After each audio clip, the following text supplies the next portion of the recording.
جو لوگ کمزور ذہن رکھتے ہیں ساری زندگی فیصلہ ہی نہیں ہوتا، کوئی ڈرتے رہتے ہیں، سہمے سہمے وقت گزارتے ہیں، اپنے آپ کو یہ جو ایمان ہوتا ہے یہ بندے کو طاقتور کرتا ہے، بندہ مضبوط ہو جاتا ہے۔ مجھے بتائیے نا، جب ایمان پکا ہو کہ روزی دینے والا اللہ ہے تو پھر بندہ کسی مالدار آدمی کے پیچھے کبھی بھاگتا ہے، کبھی کسی بڑے آدمی سے ڈرتا ہے؟ جب اسے پتا ہو کہ عزت اور ذلت اللہ کے دست قدرت میں، پھر وہ سیاستیں، سازشیں یہ کام کرتا ہے۔ تو پہلے تو مضبوطی ایمان درکار ہے ہمارے بچوں کے اندر، ہمارے مزاجوں کے اندر۔ جب تک وہ مضبوطی ایمان، حضرت مولا علی شیر خدا کرم اللہ تعالی وجہ الکریم ایک دفعہ بڑے علیل ہو گئے، کمزوری آ جاتی ہے، بندہ بیمار ہو جاتا ہے۔ تو ہمارے ہاں بیمار لوگ بعض اوقات ایسا جملہ بولتے ہیں جو کفر کے زمرے میں چلا جاتا ہے۔ آپ پریشان ضرور ہیں، تکلیف میں ضرور ہیں، لیکن آپ بات وہی کریں گے جو شریعت اجازت دیتی ہے۔ حضرت علی شیر خدا شدید علیل تھے، ایک صحابی تیمارداری کرنے گئے تو حضرت مولا علی کا چہرہ دیکھ کے پریشان ہو گئے، کہنے لگے آپ تو بڑے سخت علیل ہیں، اللہ خیر کرے، اللہ تعالیٰ آپ کو صحت دے۔ تو حضرت علی کہنے لگے تو فکر نہ کر، مجھے اس بیماری سے کچھ بھی نہیں ہوگا۔ نے کہا کیوں؟ فرمانے لگے مجھے نبی پاک علیہ السلام نے فرمایا تھا علی اس وقت دنیا سے جاؤ گے جب داڑھی خون سے رنگین ہو جائے گی،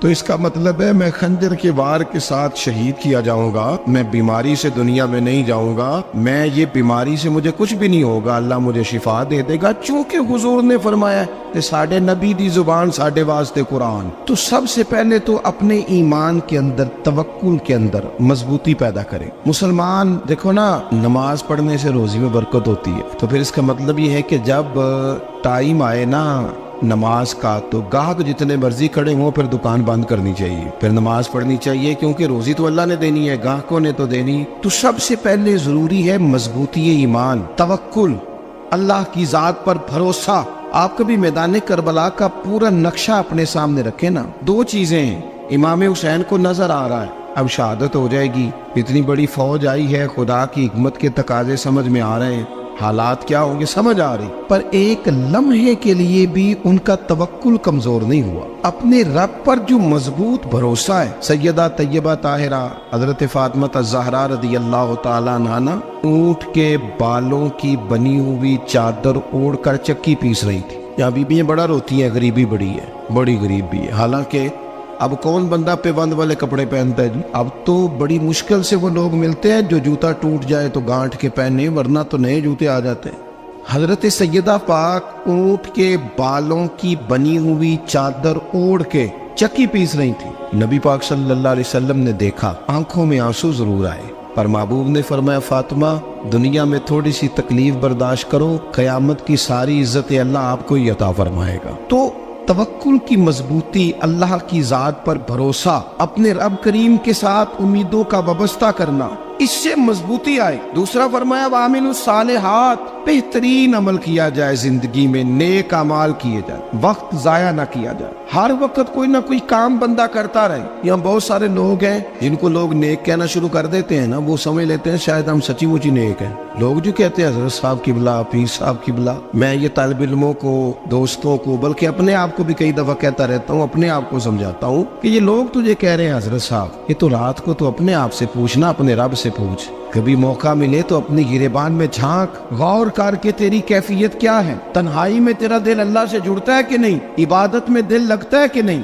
خدا کا خوف دل میں رہتا ہے کہ نہیں، غریب کی محبت، عزیزوں قربت والوں کا احساس طبیعت میں موجود رہتا ہے کہ نہیں۔ ایسے تو میرا مطلب ہے، لوگ کہہ دیتے حاجی صاحب آپ بڑے سخی ہیں، تو اس سے تو نہیں نا بندے نے سخی ہونا، سخی تو تب ہونا ہے جب اللہ کی بارگاہ میں مقبول ہوگا۔ اعمال صالحہ، نیک کام، اور وہ کرتا رہے بندہ، کوئی بھی کام اسے نیکی کا مل جائے نا۔ دیکھنا اپنا معیار ہر انسان نے بنایا ہوتا ہے کامیابی کا۔ کچھ لوگوں کا خیال یہ ہوتا ہے کہ بچے میرے پڑھ گئے، اپنی اپنی جگہ پہ سیٹ ہو گئے، میں اب بڑے سکون میں ہوں۔ کچھ کی رائے یہ ہوتی ہے کہ میں نے سب بچے بچیوں کا بیاہ کر دیا ہے، گھر میرا بن گیا ہے، اب میں بڑے آرام میں ہوں، قرار میں ہوں، سکون میں ہوں۔ تو اپنی اپنی رائے ہوتی ہے، لیکن حقیقت وہ ہے، اصل وہ ہے جسے اللہ کے قرآن نے بیان کیا۔ اللہ کریم نے فرمایا والعصر، اے محبوب علیہ السلام ہمیں آپ کے زمانہ مبارکہ کی قسم ہو، ان الانسان لفی خسر، فرمایا بے شک انسان خسارے میں، نقصان میں۔ اپنے تئیں کوئی دعویٰ کر لیتا ہے، آپ دیکھتے ہیں کہ بہت سارے لوگوں کے دعوے اپنے اپنے ہوتے ہیں نا۔ کسی بھی طالب علم سے آپ پوچھیں پیپر دے کے آئے تو پیپر کیسا ہوا ہے، تو کیا کہتا ہے؟ جب کینڈیڈیٹ الیکشن لڑتے ہیں تو رات کو جب وہ سوتے ہیں تو سارے جیت کے ہی سوتے ہیں، ان کو سب یہی کہتے ہیں کہ لوگ سارے تیرے ساتھ ہی ہیں. حالات یہ جتنے بادشاہ حکمران ہوتے ہیں ان کے بگڑنے کی بنیادی وجہ ہوتی ہے کہ یہ خوش فہمیوں میں مبتلا ہوتے ہیں. ہم میں سے بھی ڈھیر سارے لوگ ہیں جو خوش فہمیوں میں مبتلا ہیں. کچھ کہتے ہیں جناب ہماری نسبت بڑی تگڑی ہے. بھئی نسبت تو امام حسین سے تگڑی تو کسی کی نہیں نا. تو ساری رات نماز پڑھتے تھے, روزے رکھتے تھے, اللہ کو یاد کرتے تھے.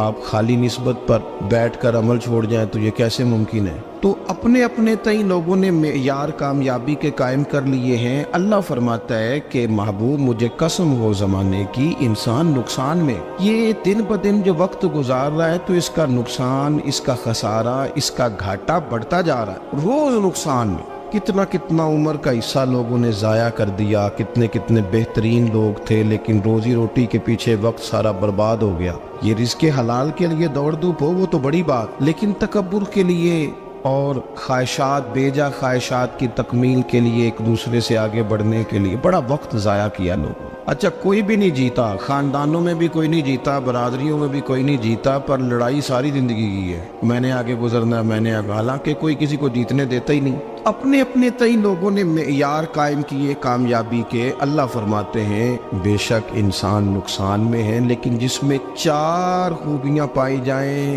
اللہ کا قرآن کہتا ہے وہ بندہ کامیاب ہو. کون کون سی؟ الا الذین آمنوا. سب نقصان میں نہیں سوائے ان لوگوں کے جو ایمان لائے. سب سے پہلے کیا کرے؟ ایمان ہو اس کے پاس, مضبوط ایمان. وعملوا الصالحات, اور ایمان بھی لائے اور نیک کام بھی کرے.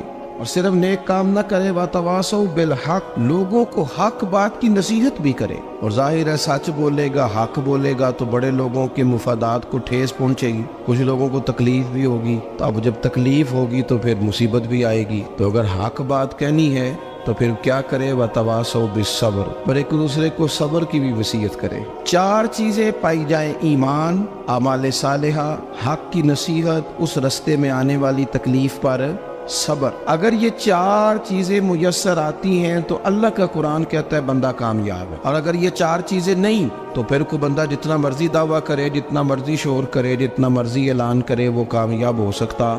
سب سے پہلے تو اپنا ایمان پکا کرے.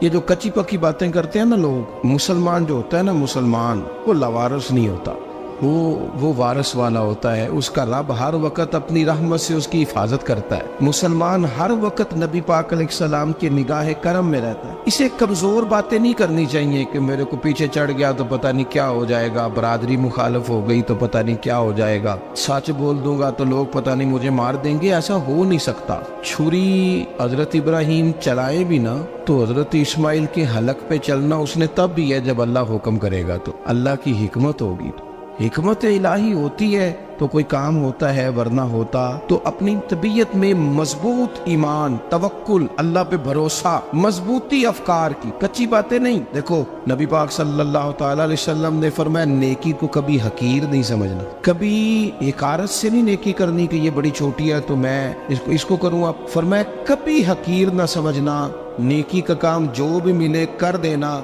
فرمایا اگر بھائی سے مسکرا کے ملو گے بنا تو اس پر بھی اللہ تمہیں صدقے کا ثواب عطا کرے گا. ہم تو اس دین سے کے ماننے والے ہیں جو کہتے ہیں تو گلی سے روڑا اٹھا دے, کانٹا اٹھا دے, کسی کی تکلیف دور کر دے, کسی اس پر گنجائش کر دے, کسی کے لیے آسانی کر دے. جو بھی خیر کا کام میسر آئے پورے دن میں اسے چھوڑے نہیں. صبح گھر سے نکلے, وہ ایک صحابی تھے, غالباً تابعی تھے, تو بازار جاتے اپنے غلام کے ساتھ تو سارا بازار گھوم کے واپس آ گئے. خادم نے کہا جناب کو نہ کوئی خریدا نہ کچھ بیچا, تو آپ سارا بازار گھوم کے آ گئے. فرمانے لگے تیرا کیا خیال ہے؟ میں نے کچھ بھی نہیں کیا. کہا جناب پھر کیا کیا ہے؟ فرمانے لگے تم نے دیکھا جو بندہ بھی گزرا میں نے اس کو کہا السلام علیکم, تو کتنی کو نیکیاں میں جمع کر کے آ گیا ہوں.